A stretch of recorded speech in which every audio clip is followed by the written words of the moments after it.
बिस्मिल्लाहिर्रहमानिर्रहीम। अस्सलाम वालेकुम स्टूडेंट्स, हमारा आज का जो टॉपिक है वो है फंडामेंटल्स ऑफ ट्रिग्नोमेट्री। ये बेसिकली आपकी ट्रिग्नोमेट्री का फर्स्ट चैप्टर है। इससे पहले कि स्टूडेंट्स हम ये चैप्टर शुरू करें, इसके लिए इस चैप्टर में जो चीज़ें इस्तेमाल होंगी पहले हम उनका एक मरतबा अहाता कर लेते हैं। तो सबसे पहले मैं यहाँ पर बताता हूँ कि trigonometric ratio, sine, cos, tan, secant, cosecant और कोटेंजेंट ये क्या होती हैं। तो इसके लिए हम यहां पर एक ट्रायंगल लेते हैं। Let ABC be a triangle. मेरे पास एक ट्रायंगल है और उसके वर्टिसेस A, B और C हैं। ये ऐसे स्टूडेंट्स, ये एक राइट ट्रायंगल में, अगर मैं इसको राइट ट्रायंगल ले लेता हूं तो यहां पे मैं लिख लेता हूं let ABC be a right triangle. ये देखिए, अब इसके वर्टिसेस का नाम A, B और C है, तो ये वर्टेक्स A, ये वर्टेक्स B और आखिर में वर्टेक्स C है। स्टूडेंट्स ये देखें, A वर्टेक्स पर जो एंगल बन रहा है मैंने उसको नाम दे दिया अल्फा का, A के सामने वाली साइड को नाम दे दिया स्मॉल a का। B वर्टेक्स पर जो एंगल बन रहा है इसको नाम दे दिया बीटा का और B के सामने वाली साइड को नाम दिया स्मॉल b का। C वर्टेक्स पर जो एंगल बन रहा है इसको नाम दिया गैमा का और C के सामने वाली साइड को नाम दिया स्मॉल c का। तो स्टूडेंट्स ये हमारे पास एक राइट ट्रायंगल है। अब इस राइट ट्रायंगल में आपने करना क्या है, आप लोग जानते हैं मैं यहां पर ये वाला एंगल अल्फा फिक्स कर लेता हूं। मैंने ये एंगल अल्फा ले लिया। अब स्टूडेंट्स अल्फा के लिहाज से मेरे पास नीचे AB जो है ये बेस है, अल्फा के लिहाज से सामने जहां पर 90 का एंगल बन रहा है जिस साइड के साथ BC वो परपेंडिकुलर है और जो तीसरी साइड रह जाएगी AC वो हाइपोटेनस है। इसकी मिसाल ये है कि फर्ज किया ये एक दीवार है और ये हमारे पास एक सीढ़ी है। अब सीढ़ी का ये पांव, ये सीढ़ी का सर। अब आपने क्या किया, सीढ़ी के पांव से लेकर दीवार तक का जो फासला है ये हमारे पास बेस होती है। अगर यहां पर मैं एंगल ऑफ एलिवेशन थीटा लूं, थीटा के लिहाज से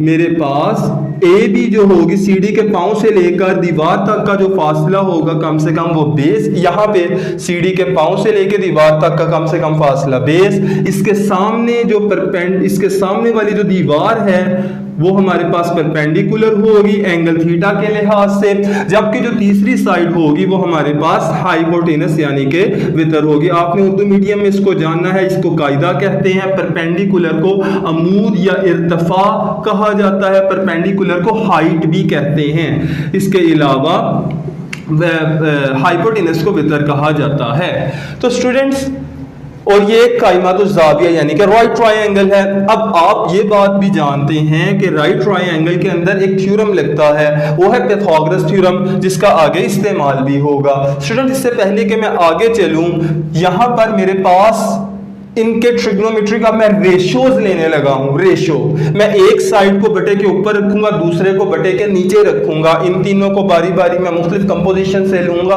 तो मेरे पास मुख्तलिफ जवाबात आएंगे।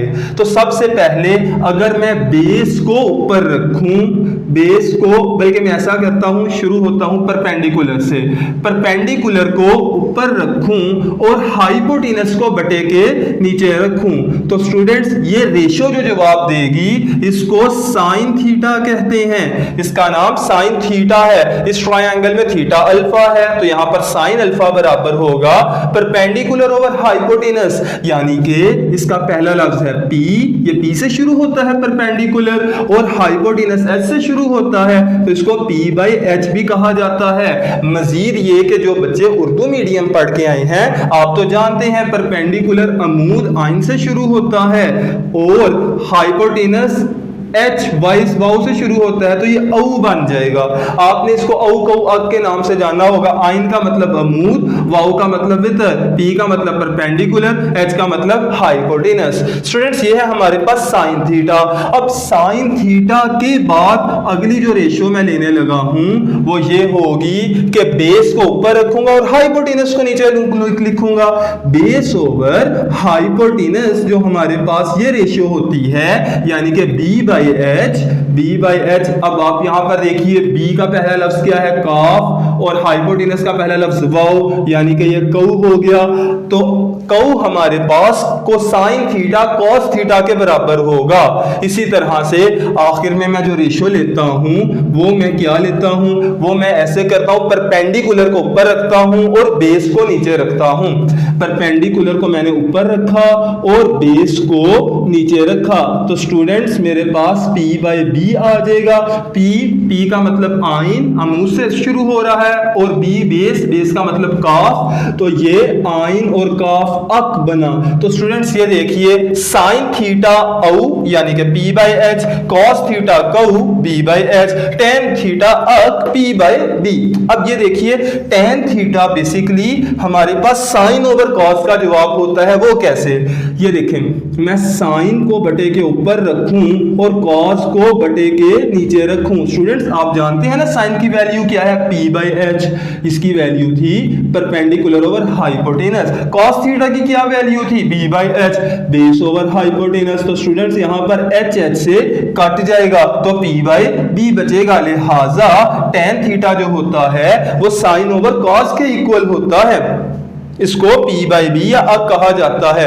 तो तीन हमारे पास रेशियोज आ गई, sine theta P by H, cos theta B by H, tan theta P by B. अब इनके रेसिप्रोकल लेते हैं। रेसिप्रोकल का मतलब इनको उल्टा लेते हैं। ये देखें साइन थीटा है ना, इसके बटे के नीचे क्या है, एक है, तो 1 ओवर साइन थीटा मैंने लिख लिया। 1 over sine theta, 1 over sine यानी कि साइन का रेसिप्रोकल किसके इक्वल होता है, ये बराबर होता है कोसिकेंट थीटा। अब कोसिकेंट थीटा रकमें उल्टा दी ना, ये देखें इसको उल्टा लिया तो आगे राइट साइड भी उलट जाएगी। हाइपोटेनस ऊपर आ जाएगा और परपेंडिकुलर बटे के नीचे आएगा। हाइपोटेनस बटे के ऊपर और परपेंडिकुलर बटे के नीचे, यानी कि ये h बाई पी हो गया। आपने देखा यहाँ P बाई एच था तो यहाँ पर h बाई पी हो गया।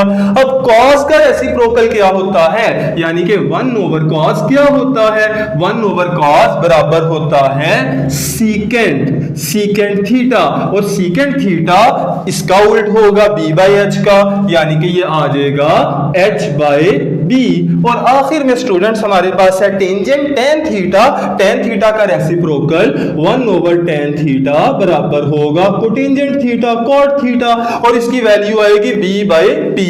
B ऊपर आएगा और P बटे के नीचे आएगा। तो स्टूडेंट्स ये क्या है हमारे पास, ये हमारे पास फंडामेंटल ट्रिग्नोमेट्रिक रेशियोज हैं, जिसमें sine theta P by H, cos theta B by H, tan theta P by B, cosecant h by P, secant h by B और कोटेंजेंट B बाई पी है। अब मैं आपको एक सेंटेंस बताता हूं, आपको कोई भी ये चीज आ जाए तो आपने उसको याद कैसे रखना है, उसके लिए मैं ऊपर वाला हिस्सा इरेज कर देता हूं। स्टूडेंट्स ये देखिए, अब मैं यहां पर लिखता हूं, एक जुमला मैं शुरू करने लगा हूं, वो यूं है कि some people have curly brown hair. Some people have curly brown hair through proper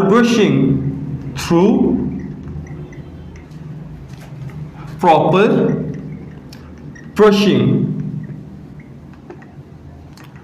अब स्टूडेंट्स आप ये देख सकते हैं, आपने इनके ना पहले जो आपने अल्फाबेट्स है वो ले लेने हैं। पहला है SPH, ये देखिए SPH। देखिए some people have curly brown hair through proper brushing, इसका वैसे उर्दू में मतलब तो ये हो गया कि कुछ लोगों के गुंगरीले बूरे बाल होते हैं जब उनकी मुनासिब अच्छे तरीके से ब्रशिंग की जाती है। अच्छा अब ये देखिए SPH के बाद नीचे वाले अल्फाज जरा लें, CBH और आखिर में क्या है TPB, तो TPB। स्टूडेंट्स अब इस पे गौर करें, S को जरा बाहर रहने दें और इनको इसके साथ इकट्ठा करें। बेसिकली तो ये ट्रिपलेट मैंने ले लिया है, ये देखिए एक ट्रिपलेट है, इसमें S का जवाब, C का जवाब, T का जवाब। S क्या होगा साइन थीटा का जवाब क्या होगा p by H, s p by H. उसके बाद c का मतलब cos का मतलब b बाई एच, और आखिर में tan का मतलब p बाई b, तो यहां पर p बाई b आ गया। तो साइन थीटा बराबर p बाई एच परपेंडिकुलर और हाइपोटेनस, cos थीटा बराबर बेस ओवर हाइपोटेनस, और tan थीटा बराबर है परपेंडिकुलर ओवर बेस। तो स्टूडेंट्स ये बेसिक ट्रिग्नोमेट्रिक रेशियोज को याद रखने का एक छोटा सा ट्रिक है।